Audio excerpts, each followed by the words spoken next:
Hello, everyone. It's Victor speaking. And today I would like to speak to you about, well, a very controversial topic. So, this is probably one of those topics people talk about the most and they feel confused about which house system shall we use? Is it Placidus or whole sign house system?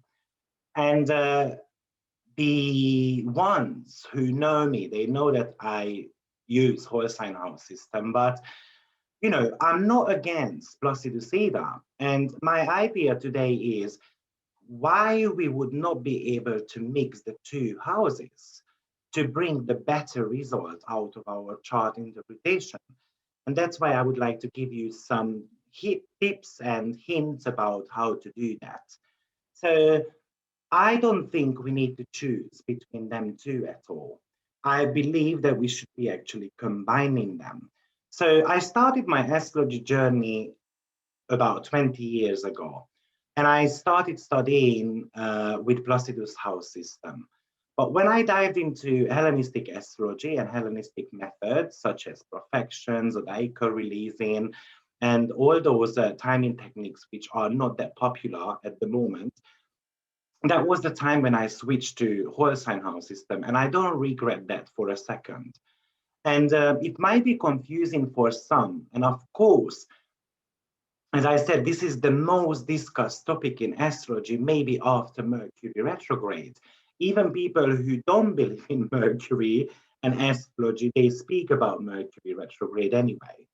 So I don't think we should make a difference between them two. And actually, the best is if you combine them. So a house system is only a tool which allows us to tap into the collective energy. And I'm a firm believer that there will be always information from both house systems, which you need to somehow store and think about. So each of the house system has got their limitations and advantages. One is better in certain areas than the other. I don't really want to talk about the advantages and disadvantages of them today. I'd rather would like to describe how to blend them to bring the most out of your chart interpretation skills. So when it comes to whole sign, basically that's the oldest system. It was used in the first 1,000 years of the astrological tradition.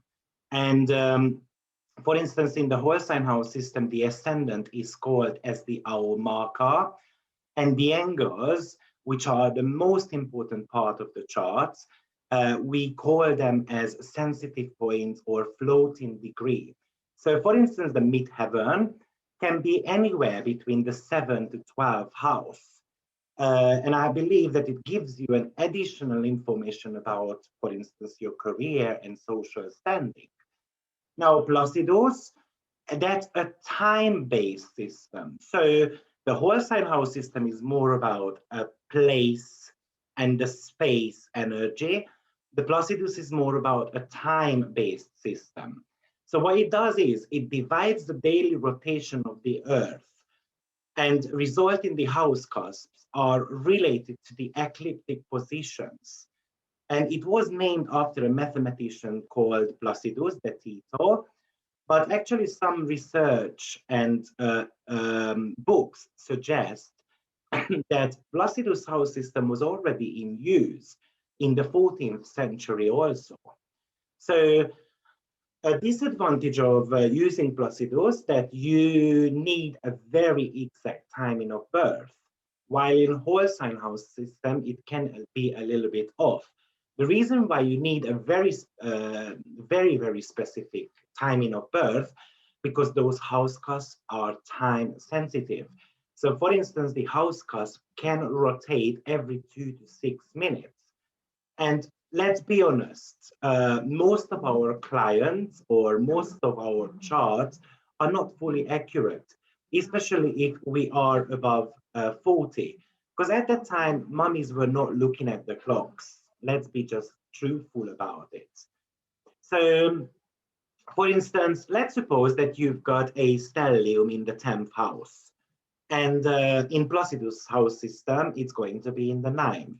And that's causing the majority of the confusion. Okay, so of course it's a major shift, so how am I going to interpret that? So if I want to be describing you the difference between the two systems, I would say that the whole sign house system kind of shows you the resources you come with, the roots of your chart, and the Placidus is going to show you how you can materialize those resources you have brought with you. So how to make it happen, basically. So, and why do we want to mix the two? Why is it important? The reason why, because as I said, the rising sign is the most significant point of your chart, which, by the way, I made a video about. So I recommend checking it out because I've given you tips and hints how to go about your rising sign. But that's like a reference point in your chart. And I believe that when we read the chart, let's say in Placidus house system, and then you see a 9th house energy, which might be 10th sign away from your rising sign, that's a mistake to read it purely as a 9th house energy. You mustn't forget that there are signs which are representing places. Okay, and the houses are representing areas of life. So for instance, let's suppose, maybe actually I can share my screen and let me just bring up my program. Maybe it's going to be easier to demonstrate what exactly I mean by that. So yeah, I've got the chart running, and then I just need to share the screen with you, and then we are good to go. So for instance, here is my chart in whole sign house system, and you can see that I've got 5 points in the 10th house. So we can say that this person is going to be very career orientated, the social standing, the professionalism is going to be very important for the native. Maybe we can even say that the person is quite a workaholic. Now, of course, we can also say that the person is trying to accomplish something, trying to, come across as a professional person who can be approached. Now, if I look at what's happening, if I put it on Placidus, for instance, you can see that actually 3 of my planets are shifting into the 9th house. And that's all about foreign travels and, belief systems and spirituality. And that person can be very opinionated and so forth. So, which one am I going about them? So you don't need to choose between them two. Put them the two together. So what we said was that the whole sign house system is going to be showing you the resources you bring into this incarnation. So if we look at it, that the 10th house, the resource would be maybe leadership qualities, then I can do that through teaching because in Placidus, the 9th house energies are going to be falling, in the 9th segment of the chart. Or we can also say that, for instance, 9th house is all about teaching, languages, foreign matters. So we can somehow combine that I can achieve my social status through international matters. Or I can become an authority figure, 10th house, through teaching a language, right? Which is 9th house, or teaching spirituality. Or I am able to achieve my authority figureness if I live abroad, 10th and 9th house. So you're going to have to somehow combine the two energies together to get a lot more accurate reading. Of course, it's not just valid for stelliums. You can do that with any of your planets. So for instance, you want to be looking at the financial department, right? So what I can do is I'm going to go on to Holstein house system again. And the resource, what I bring into this incarnation is a go-getting nature when it comes to financials. And the planet would be showing you what area of life we can make money. So maybe I can make money somehow through my body. Well, I doubt that, uh, but anyway, I do use somehow my body because I'm making these videos and so forth. So anyway, but you can do somehow money through the way you approach life. That's something to do with your rising sign. That's your personality badge. So we can say that I can make money through my personality. But of course, the approach, second house cusp, somehow needs to be, a go-getter, an initiator, someone who is motivated to make that money. And how we can activate that energy, we can go on the Placidus house system, and you can see that, okay, this time around, that's also Aries. So nothing really has changed there. And therefore, the delineation is not going to be happening. But we might be able to choose a different, energy. For instance, you can see that in Placidus, my north node is in the 4th house. In Holstein house system, it will be in the 5th house. So something which is coming from childhood, again, Holstein house system, where things are originated from, right? If you really think about it, that was the very first house system they used. So the origin of the astrology, basically. So I bring something from my personal childhood, right? Which might be wanting me to settle down, or I need to learn about to settle down, or I need to create a family, and so forth. And those are the things which I need to be learning about. Of course, you're going to be looking at the moon as well. So, and the moon is going to be what makes me happy. So moon in Placidus house system, in my case, is falling into the 9th house, which is all about travels. So traveling might make me happy. But if I looked at it in the Holstein house system, that moon would be falling into the 10th house.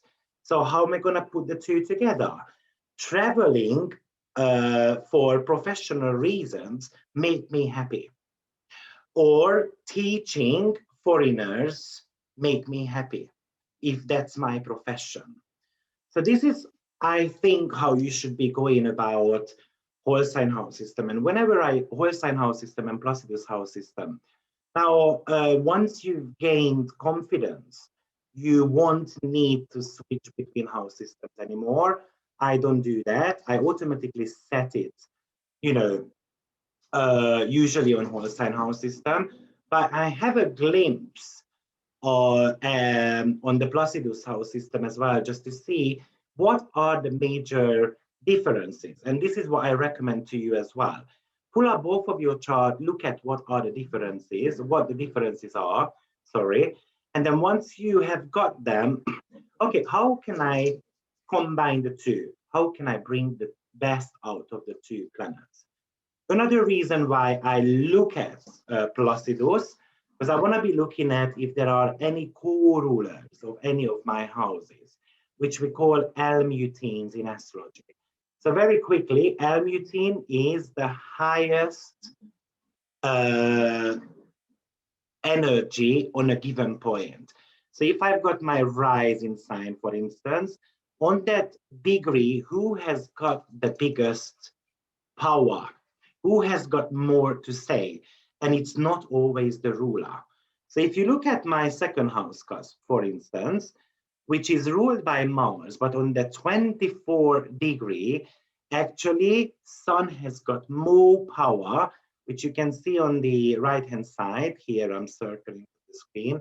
The Sun has got more energy, more power over Mars. So we're going to have to interpret the second house with the sun interpretations as well, if we want to figure out in what ways we can earn money. So by the way, the reason why the sun has got a little bit more energy there, what you should be doing is you should be bringing up your essential dignity table, and you would be looking at the 24 degree of Aries and going through the essential dignity table and seeing how many times the sun would appear on that 24 degree.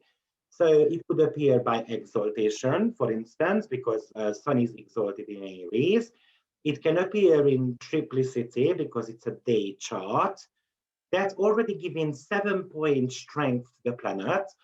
And also it might be appearing somewhere, maybe on face as well. It can't happen on term, but it can happen in face position. So the sun has got a lot more to say about the second house than Mars. If I look at Mars, Mars only has got strength by triplicity. You can see that on that table. So actually, the sun is more influential when it comes to my financial department. And sun is in the 12th house, so I can earn money through spiritual matters. 12th house also indicates losses or expenditures, bigger expenditures. So at the same time, I might also spend what I earn. So I hope this lecture is a little bit of an eye-opener, how to go about your natal chart. So don't forget to press like and ring the notification bell, and also share this video with others, because I know this is a hot topic in the astrology community, and I feel like it might be helping plenty to understand. Thank you for your attention, and I will see you in my next video. Take care of yourself. Bye-bye.